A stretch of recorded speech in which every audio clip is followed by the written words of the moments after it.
جو آج کل پیار محبت میں ہوتا ہے، کیا جنات بھی ان کے ساتھ وہی کرتا ہے؟ آپ سب سے پہلے مفتی سلمان اظہری صاحب کے زبان سے بیانات کو سماعت کر لیجئے، اس کے بعد آپ کی غلط فہمی دور ہو جائے گی۔ بس سورہ نمل آخری سورہ جو ہم نے تلاوت کی، چونٹی کے نام سے سورہ ہے، نمل چونٹی کو کہتے ہیں۔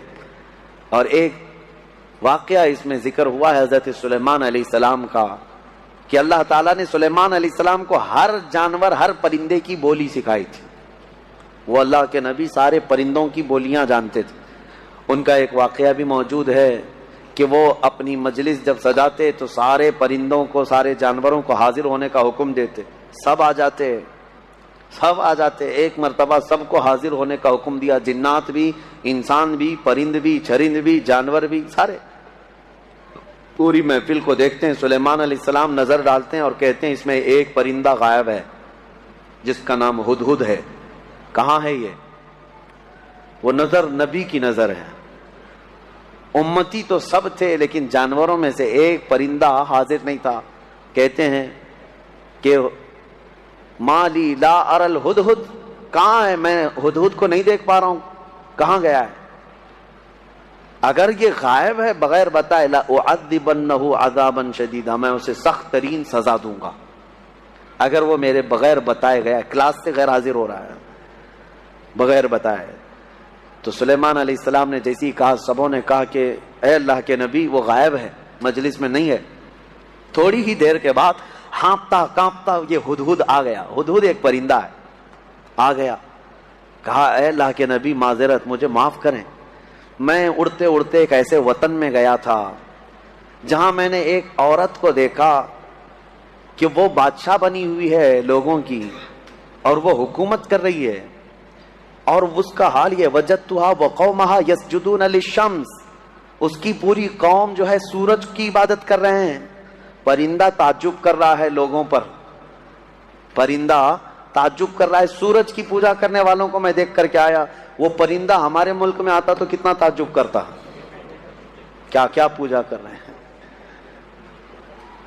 وہ پرندہ، یہ سبا بلقیس ملکہ تھی، یہ رہنے والی تھی یمن کی، اور حضرت سلیمان علیہ السلام فلسطین میں ہیں، اور یہ پرندہ یمن سے اڑ کر کے آیا اور کہا میں ایک ایسی عورت کو دیکھا جو حکومت کر رہی ہے اور اس کی ساری قوم سورج کی عبادت کر رہی ہے، ان کو عقل نہیں ہے اے اللہ کے نبی، اور شیطان نے ان کے اعمال سجا کر کے دے دیے ہیں ان کو اور بہکا کر کے رکھا ہے، کیا بتایا جائے، سب گمراہ ہیں۔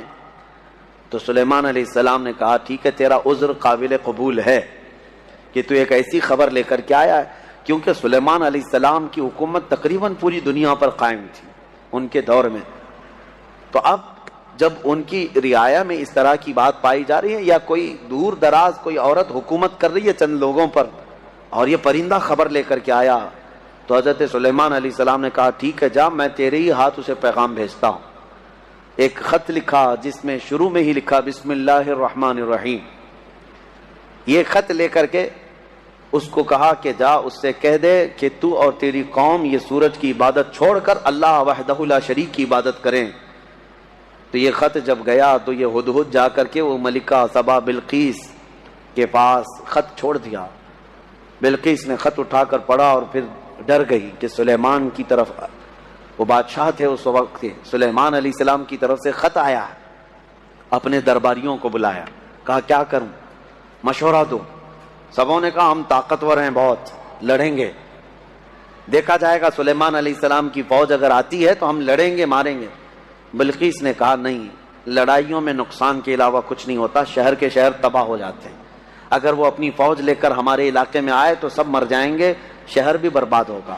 ایک کام کرتی ہوں، اکثر بادشاہ ٹیکس کے لیے یہ سب کرتے ہیں، یعنی جیسے یہاں پر بھی ہوتا تھا کہ علاقے فتح کرتے تھے اور اس علاقے کا جو نواب ہوتا یا راجہ ہوتا اگر وہ ٹیکس دینے لگ جائے تو چھوڑ دیا جاتا۔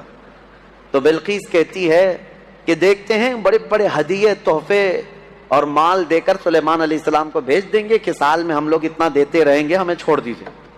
کہا سب لوگوں نے یہ مشورہ پسند کیا اور پھر بہت سارے تحفے اور ہدایہ لے کر کے لوگ سلیمان علیہ السلام کے پاس آئے اور پیش کیا، یہ ہماری ملکہ بلقیس کی طرف سے ہدیہ ہے، آپ کے لیے قبول فرمائیں۔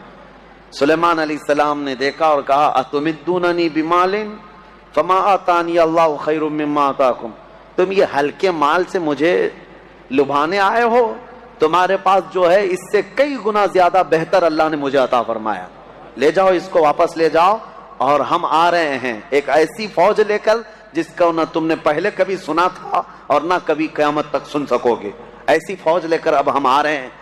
سلیمان علیہ الصلوۃ والتسلیم نے کہہ کر کے بھیجا، جاؤ، اگر تمہاری ملکہ سبا بلقیس آ جاتی ہے تو ٹھیک ہے، ورنہ ہم فوج لے کر کے آئیں۔ انہوں نے کہا ہم پیغام لے کر جاتے ہیں، اور جا کر کے کہا لوگوں نے کہ انہوں نے تو مال کا ایک قطرہ بھی نہیں پکڑا، ایک سکہ بھی نہیں لیا، واپس کر دیے۔ بلقیس نے کہا تب تو پھر وہ کچھ اور چاہتے ہیں۔ اس کا ایک تخت تھا جس پر وہ بیٹھتی، اس کے متعلق ہے کہ وہ سونے اور چاندی سے جڑا ہوا، 80 گز لمبا، 40 گز چوڑا، بہت بھاری، جو جواہرات سے جڑا ہوا، اور اس کو جہاں رکھا جاتا تھا 7 دروازے تھے، 7 پہرے دار تھے۔ وہ اپنے محل کے اندر اس تخت کو رکھتی اور اس پر بیٹھتی تھی، بلقیس ملکہ تھی۔ اب وہ اپنی فوج کے ساتھ یمن سے نکلی ہے، کہاں؟ فلسطین آنے کے لیے۔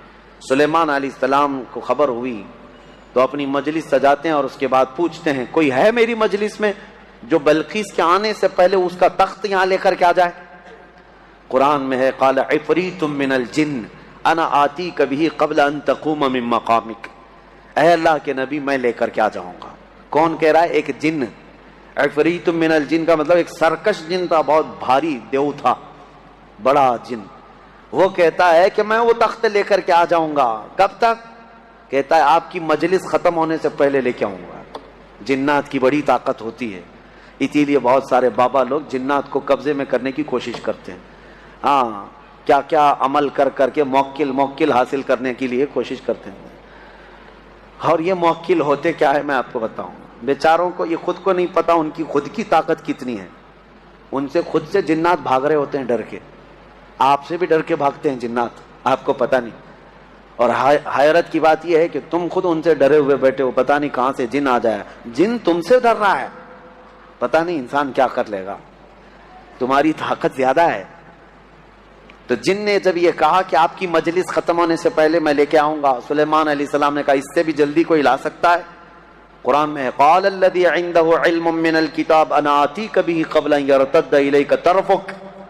سلیمان علیہ السلام کی امتیوں میں سے ایک انسان جو اس وقت کے ولی تھے، حضرت آصف بن برخیہ، کھڑے ہوئے، کہا اے اللہ کے نبی میں لے کے آؤں گا۔ کہا کب تک لاؤ گے؟ کہا آپ کی پلک جھپکنے سے پہلے لاؤں گا، آپ کی پلک جھپکنے سے پہلے میں لاؤں گا۔ یہ قرآن کے الفاظ میں بتا رہا ہوں۔ فلما رآہ مستقرا عنده، ابھی سلیمان علیہ السلام بات کمپلیٹ کر رہے تھے، سلیمان علیہ السلام نے گھوم کر کے دیکھا تو وہ تخت لا چکے تھے۔ جا کر کے تھوڑا سا میپ میں چیک کر کے دیکھ لینا فلسطین سے یمن کا ڈسٹینس کتنا ہے، یمن اور فلسطین میں کتنے کلومیٹر کا فاصلہ ہے۔ اور یہ اس زمانے کی بات کر رہا ہوں جب کوئی بھی تیز رفتار راکٹ وغیرہ تو چھوڑو، ایک بس بھی نہیں تھی، ایک کار بھی نہیں تھی۔ اس وقت کوئی سواریاں اگر تھیں تو صرف اونٹ اور گھوڑے تھے، اس کے علاوہ کوئی نہیں، انٹرنیٹ نہیں تھا، موبائل نہیں، اور نہ ہی فاسٹ۔ میاں میں یہ نہیں کہہ رہا کہ ای میل آیا، میں یہ کہہ رہا ہوں پورا تخت آیا۔ مزید اس طرح کی دلچسپ واقعات اور ایمان افروز قصوں کے لیے ہمارے چینل کو سبسکرائب کرنا نہ بھولیں۔